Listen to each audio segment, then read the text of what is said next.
जरा तसव्वुर करिए, 10,000 साल पहले जब दुनिया बर्फ में जमी हुई थी, भारत के दक्षिण में एक सभ्यता फूल रही थी। एक ऐसी सभ्यता जो आज समुद्र के नीचे छिपी है। एक ऐसा महाद्वीप जिसका नाम इतिहास की किताबों से मिटा दिया गया। लेकिन सच क्या है? क्या कुमारी कंडम सिर्फ एक कथा है या ये पुरातत्व का सबसे बड़ा षड्यंत्र है? क्या तमिल साहित्य में छिपे रहस्य हमारी सभ्यता की असली कहानी बताते हैं? और क्यों भारत सरकार इन साक्ष्यों को दबाना चाहती है? आज हम उस विलुप्त महाद्वीप की खोज करेंगे जो संस्कृति और रहस्य से भरा हुआ है। अगर आपको भारत के छिपे हुए रहस्य पसंद हैं तो इस चैनल को सब्सक्राइब करें। हम हर हफ्ते ऐसी ही खोजें आपके लिए लेकर आते हैं। चलिए शुरू करते हैं। राज नंबर 1, तमिल साहित्य का प्रमाण। संगम साहित्य, तमिल का सबसे पुराना लेखन। यहाँ एक अद्भुत बात लिखी है जिसे विद्वान 1000 साल से नज़रअंदाज कर रहे हैं। सिलप्पतिकारम नामक ग्रंथ में लिखा है, कुमारी कंडम में 5 तहजीबें थीं, हर एक सागर में डूब गई। 5 सभ्यताएं, 5 बार विनाश। ये सिर्फ कल्पना नहीं है, ये एक भूवैज्ञानिक रिकॉर्ड है जिसे प्राचीन तमिल लोग जानते थे। अगर आप यूरोपीय इतिहास खोलते हैं तो उन्हें अटलांटिस की कहानी मिलती है। प्लेटो ने लिखा था कि ये महाद्वीप एक रात में समुद्र में डूब गया।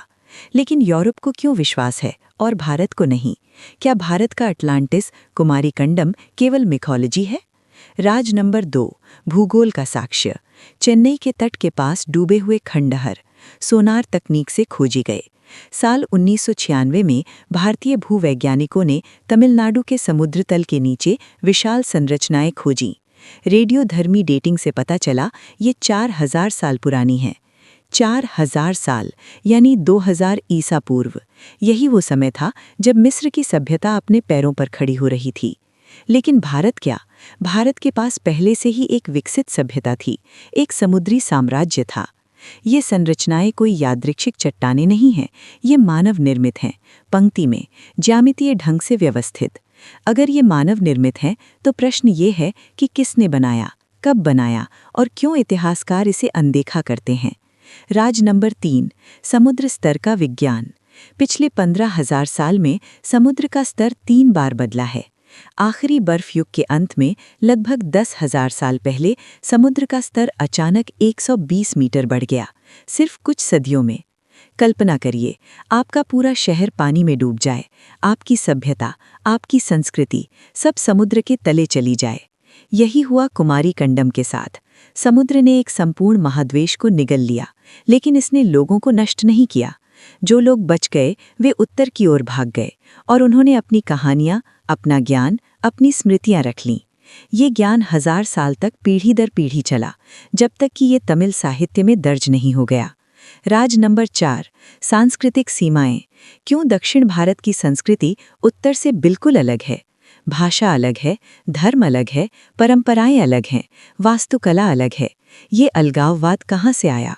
एक सिद्धांत, दक्षिण के मूल निवासी कुमारी कंडम से आए थे।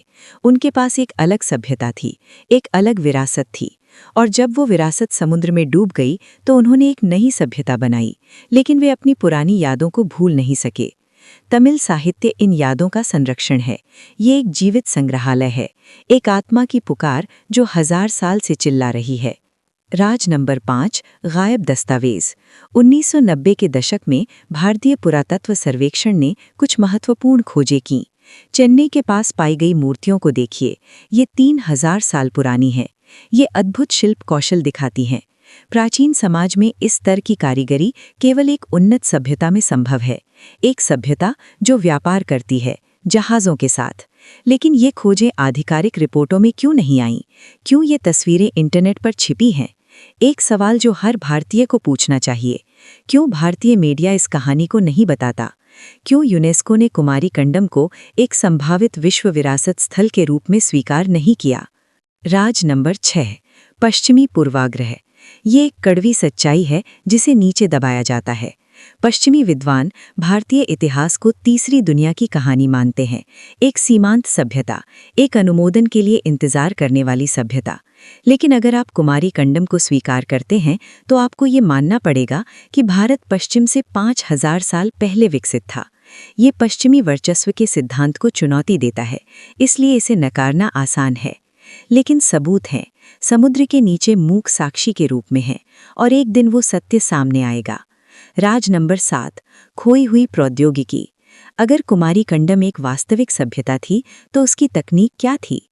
तमिल ग्रंथ अग्नानूरू में समुद्री यात्रा का वर्णन है। व्यापारी, जहाज, बंदरगाह और समुद्री नक्शे। 4000 साल पहले किसी ने हिंद महासागर को पार करके अफ्रीका और अरब तक पहुंचने का साहस दिखाया। क्या वो सभ्यता कुमारीकंडम की थी? क्या कुमारीकंडम का डूबना एक सागरीय शक्ति का अंत था?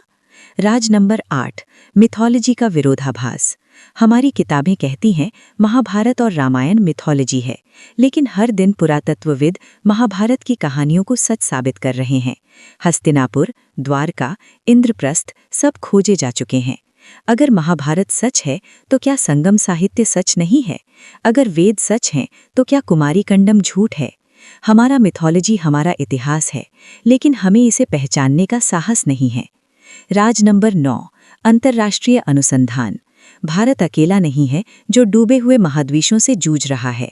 सैंटोरिनी, ग्रीस में एक द्वीप जो अचानक फट गया और समुद्र में डूब गया। ये अटलांटिस किंवदंती का आधार है। या नुआवटू और मार्शल द्वीप जो जलवायु परिवर्तन से डूब रहे हैं। या ब्रिटेन के डॉगरलैंड जो एक बार एक समृद्ध भूमि था। दुनिया भर में डूबी हुई सभ्यताओं के सबूत हैं, तो भारत में क्यों नहीं? राज नंबर 10, भविष्य की खोज। आजकल की तकनीक से क्या हो सकता है? अगर भारत सरकार चाहे तो वो आधुनिक सोनार, पानी के अंदर ड्रोन और डीएनए टेस्टिंग का उपयोग कर सकती है। वे समुद्र तल की गहराई में उतर सकते हैं। वे मूर्तियों, सिक्कों और लिपियों को बाहर निकाल सकते हैं। वे तमिल साहित्य के साथ पुरातात्विक साक्ष्य को जोड़ सकते हैं और एक अखंड कहानी बना सकते हैं। लेकिन क्यों नहीं? पॉलिटिक्स, इंटरनेशनल दबाव या कुछ और छिपा हुआ कारण? राज नंबर 11, अपनी विरासत को भूलना। हमने अपनी सभ्यता के बारे में सवाल पूछना क्यों बंद कर दिया?